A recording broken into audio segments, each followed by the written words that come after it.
BCom second year के प्यारे बच्चों, स्वागत है आपका इंडिया शो एप्टी में। आज हम देखेंगे एग्जाम्पल 4 कॉस्ट अकाउंटिंग का।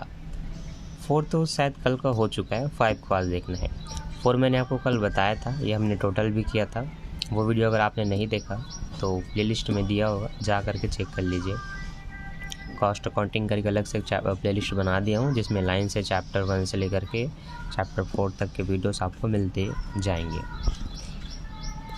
इस वाले क्वेश्चन में भी फीफो विधि से आपको क्वेश्चन सॉल्व करना है, लेकिन इसमें एक शॉर्टेज मिलेगा। क्या मिलेगा? शॉर्टेज।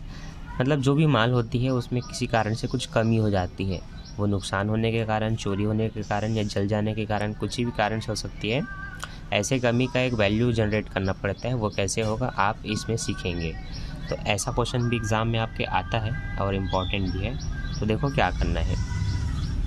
सबसे पहले ध्यान देना है कि कब कब आपने माल ख़रीदा, है ना, प्राप्त की, और कब कब आपने उसको निर्गमन कर दिया। ठीक है, रिसीव कितना किया और इशू कितना किया। 1 तारीख को आपके पास पहले से माल थे प्रारंभिक शेष 1000 के, जिनकी वैल्यू थी 5 रुपीज़। ठीक।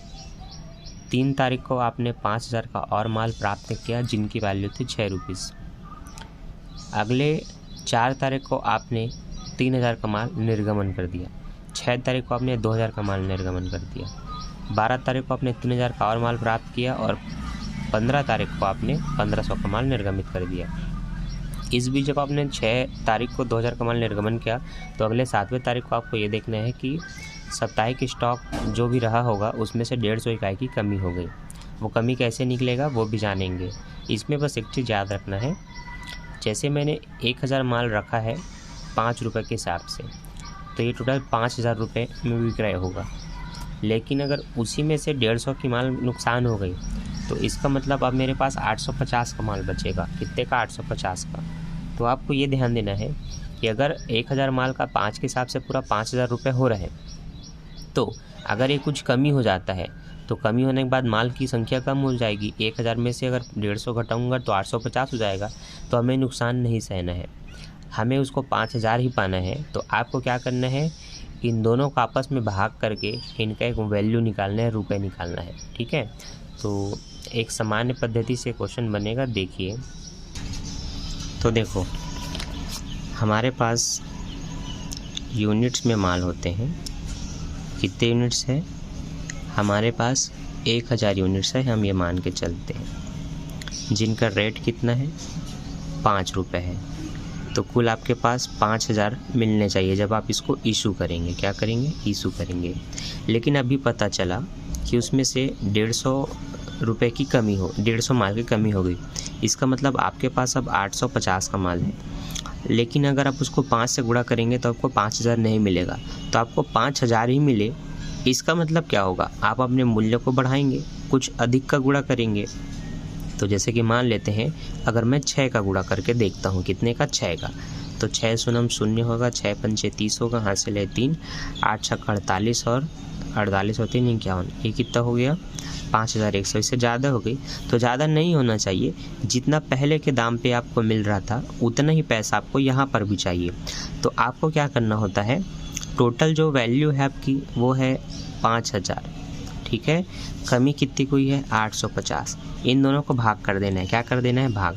तो ऐसे 1 0 से 1 0 कटा और 5 एकम 5, 3 बचा, 5 सत्ते 35, 5 एकम 5 0।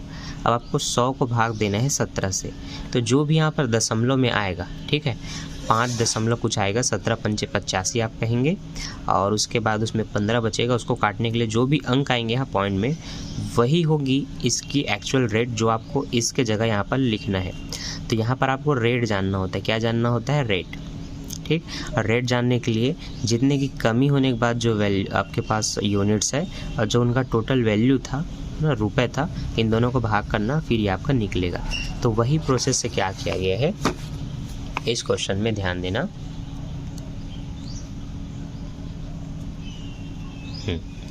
चलो, इस क्वेश्चन में भी 150 की कमी हुई है, तो इसका भी एक रेट निकाला गया है।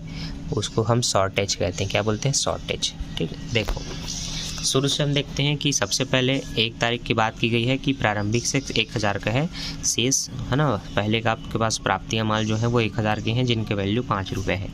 अब हम इसको गुणा करेंगे तो देखो बच्चों, सबसे पहले आपको कॉलम बनाना है रिसिप्ट, इशू और बैलेंस करके। ये हमने कल आपको बना के बताया था। पहला डेट वाला कॉलम छोड़ना, फिर यूनिट रेट अमाउंट, फिर से unit rate amount, unit rate amount, ये लिखना है। जब भी ओपनिंग स्टॉक होगा तो उसका डेट डाल करके 1 तारीख को है बोल के सीधा लास्ट वाले बैलेंस कॉलम में बताना कि यूनिट्स में 1000 है, 5 रुपये उसकी वैल्यू है, कुल मिला के 5000 के आपके पास माल है, ये समझ सकते हैं। अगले तारीख 3 को 5000 का माल और ख़रीदा तो 3 तारीख लिख करके रिसिप्ट में बताओ। जब भी प्राप्त हुआ तो रिसिप्ट का कॉलम आपका यहाँ है, तो जितने का माल आया यूनिट के नीचे लिखो, जो उसका रेट होता है उसको यहाँ रेट में लिखो, दोनों का मल्टीप्लाई को यहाँ लिखो कि टोटल उसकी वैल्यू कितनी हो गई, ये आपकी होगी 30000। अब बैलेंस में आओ और बताओ अब आपके पास टोटल कितना हो गया। पहले आपके पास 5000 के माल थे, ठीक है। तो देखो जब नीचे आओगे तो एक नया संतुलन बनता है, समीकरण समझो। तो आपको नीचे भी लिखना है कि आपके पास 1000 के माल है, 5000 का और आ गया, तो कुल मिला करके ये आपका 1000 और ये 5000 दोनों को यहाँ पर अमाउंट बताना और जोड़ के यहाँ टोटल लिखना। तो 1000 का पहले से है और 5000 का भी और आ गया। 1000 वाले का मूल्य 5 रुपये है, 5000 वाले का मूल्य 6 रुपये है, तो ये 5000 और 6 35 दोनों मिला के 35000 आपके पास टोटल वैल्यू है माल की। तो ऐसे इन दोनों का टोटल करके यहाँ लिखना है, ठीक। तो 3 तारीख का कुछ इस तरह से बना। अब है 4 तारीख। 4 तारीख को निर्गमन किया है 3000 के माल का। फीफो विधि में क्या करते हैं, अगर आपके पास अलग अलग 2-3 प्रकार के माल है तो जो सबसे पहले आपके पास आया होगा उसको पहले बेचना है। फीफो का मतलब यही है, पहले आओ तो पहले जाओ। तो पहले आपके पास 1000 के माल थे, तो अगर मैं भी 3000 का निर्गमन करूंगा तो पहले तो 1000 का जो माल है उसको निर्गमन करूंगा और उसके बाद जो 5000 का आया उसमें से मैं 2000 का माल और निर्गमन करूंगा। तो देखो जब तारीख 4 लिखेंगे तो प्राप्त नहीं हो रहा है तो ये खाली रहेगा। निर्गमन वाले कॉलम में इशू में आपको लिखना है कि 1000 का माल जा रहा है जिसकी वैल्यू 5 रुपये है, और 2000 का माल जाएगा क्योंकि टोटल 3000 का निर्गमन करना है। तो वो जो 2000 है वो किस में का होगा, वो 5000 में से होगा जिसकी वैल्यू 6 थी, तो यहाँ पर आपको 6 लिखना है। तो 1000 का माल जाएगा तो 5 का गुणा करके 5000 हो रहा है, और 2000 का और माल जा रहा है 6000 रुपये के हिसाब से, 6 दूनी 12, 5 और 12 17 होते हैं। तो टोटल जो माल जा रहा है 3000 माल और उसकी वैल्यू है 17000 रुपये। तो ऐसे आपको बताना है कि जो पहले का माल है वो जाएगा, उसके बाद जो दूसरे में से माल है जो जितना बचा उतना उसमें से जाएगा। तो टोटल आपका 17000 हो रहा है, तो बताना है कुल 3000 का माल आपके पास से जा रहा है 6 रुपये के हिसाब से, ठीक है। तो अब इन दोनों को घटा के लिखना, 35000 के माल में से अब आपके पूरे 70000 के माल जा रहे हैं तो आपके पास 18000 बचा, ठीक है। और ये भी याद रखना है, पहले 1000 का माल था, फिर 5000 का आया तो 6000 का माल था, उसमें से पूरा 3000 का निर्गमन हो रहा है तो आपके पास 3000 का माल बचा। तो पहले इसमें जो बचा है उसको लिखना है, 6 रुपये के हिसाब से उनकी वैल्यू थी ये, तो वो 18000 के हैं, ठीक। अगला डेट है आपका 6 तारीख जिसमें 2000 का और निर्गमन कर दिया।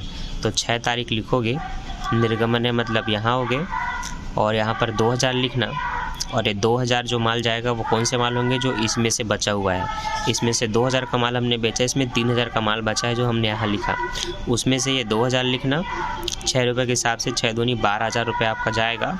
तो अब आपको यहाँ पर बताना है कि 3000 में से 2000 का माल निर्गमन हो गया, आपके पास 1000 का माल बचा, 6 रुपये उसकी कीमत है, तो कुल 6000 का माल आपके पास बचा है। ऐसे इसको बनाना है। जैसे 6 तारीख आपको कंप्लीट हुआ तो 7 तारीख को आपको देखना है इसका शॉर्टेज, कमी कितने का हुआ है। तो साप्ताहिक स्टॉक शेष में 150 इकाई की कमी पाई गई है। तो आपको याद रखना है कि 1000 के माल हैं जिसमें से 150 की कमी हो गई। कमी को आपको इशू में दिखाना है कि 150 की कमी हो गई। तो फिर आपके पास कितना माल बचा आप उसको यहाँ लिखो बैलेंस में। तो 150 की कमी होने के बाद 7 तारीख को 150 की कमी हुई, तो अब जो माल 1000 के थे वो 850 हो गए। अब 1 रुपये इनका बढ़ जाएगा क्योंकि हमें वापस 6000 ही चाहिए। तो कैसे निकला, तो ये मैं यहाँ पर लिखा हूँ कि टोटल वैल्यू पहले 1000 माल की 6000 थी, कमी हो गया और 850 हो गई, तो दोनों को भाग करना है। तो ये दोनों को भाग करने से आपका वैल्यू निकल गया 7.59 रुपये। तो इस रुपए का आप गुणा जब इसमें करेंगे तो टोटल 6000 ही मिलेगा, क्योंकि अगर किसी भी कारण से कमी होती है तो हमारे रेट को कमी नहीं करना है ना, हमें पैसे कम नहीं मिलना चाहिए, तो हमें क्या करना है, अपने रेट्स को बढ़ा देना है। ये चीज़ों को ध्यान में रखना है, ठीक है। चलो 7 तारीख हो गया, अब है आपका 12 तारीख। 12 को और माल आया 3000 का, तो ये 12 तारीख लिख करके प्राप्ति या रिसिप्ट में लिखना 3000 रुपये यूनिट्स में। 3000 रुपये नहीं, 3000 यूनिट आए, 5 रुपये के हिसाब से आए, तो इनका 5 थे 15000 हो गया। आपके पास 850 के माल थे वो लिखना, 3000 का और आ गया वो लिखना, 850 का रुपये इतना था और 3000 का रुपये इतना था, तो इसका हो रहा है 6000, इसका हो रहा है 15000, तो 6 और 15 21000 टोटल हो रहा है, ये यहाँ लिखना। अगली तारीख आपको लिखना है इसमें जो है 15 को 1500 को निर्गमन किया, तो आपको निर्गमन में बताना है 1500 का माल बेचोगे तो सबसे पहले जो पहले है उसको बेचना होता है, तो पहले आपके पास 850 के है तो उसको लिखो। अब 1500 में 850 चला गया तो अब आपके पास 650 बचा, तो अब आपके पास जो 3000 के माल आए थे उसमें से आप देंगे, तो वो जो 650 बचा वो ही रहा। अब आपको बताना है कि इसका रेट 7 रुपये के हिसाब से होगा और इसका रेट अभी जो 5 रुपये के हिसाब से वो रहेगा, दोनों मिला करके आपके 1500 के माल जा रहे हैं, तो इसका आएगा आपका 6000 रुपये और इसका आएगा आपका 3000 रुपये, तो 6 और 3 इसका कुछ और आएगा 3250, तो दोनों को जोड़ करके आपका 9250 हो रहा है। तो आपके पास टोटल पहले इतने के माल थे, 3850 यूनिट थे, उसमें से अगर 1500 यूनिट चले गए तो 2350 यूनिट आपके पास बचे। अब जिसकी वैल्यू 5 रुपये के हिसाब से आपका 11750 हो रहा है, बन गया आपका ये फीफो विधि से उदाहरण नंबर 5। ठीक, उदाहरण 5 आपका कंप्लीट हो गया है। अब अगर ये इस तरह से बना बुनाया देख करके आपको समझ नहीं आया तो आज मैं इसको आपको एक एक क्वेश्चनों को लिख करके बना करके दिखाऊंगा, ठीक है, जिसका वीडियो आपको इसके बाद मिल जाएगा। तो वो वीडियो चाहिए तो सब्सक्राइब कर लियो हो तो बेल नोटिफिकेशन ऑन कर लेना, नहीं की हो तो सब्सक्राइब कर लेना, ठीक है। चलो, वीडियो समझ में आया तो लाइक कर देना बच्चों।